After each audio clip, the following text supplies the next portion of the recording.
এক স্ত্রী অন্য একটি ছেলেকে ভালোবাসত বলে সে তার নিজের স্বামী আয়ানকে 120 তলা ভবনের ছাদ থেকে ধাক্কা দিয়ে নিচে ফেলে দেয়। আয়ান যখন নিশ্চিত মৃত্যুর দিকে নিচে পড়ে যাচ্ছিল, ঠিক তখনই ভাগ্যক্রমে সে মাঝপথে একটি বিদ্যুতের তার ধরে ফেলে। ভয় এবং আতঙ্কে তার চিৎকার পুরো শহরে প্রতিধ্বনিত হতে থাকে। ঠিক সেই মুহূর্তে নিচে একটি রেস্তোরাঁয় বসে নীলা পপকর্ন খাচ্ছিল।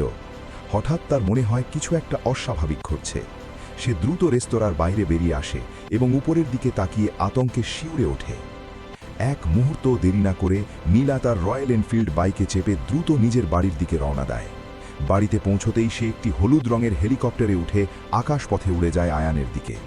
নিজের জীবনের পরোয়া না করে নীলা চলন্ত হেলিকপ্টার থেকে দড়ি বেয়ে নিচে নেমে আসে এবং আয়ানকে শক্ত করে জাপটে ধরে। এরপর হেলিকপ্টারটি তাদের দুজনকেই নিরাপদে উপরে টেনে নেয়। নিরাপদে বাড়ি ফেরার পর আয়ান কাঁদতে কাঁদতে নীলাকে ধন্যবাদ জানায়।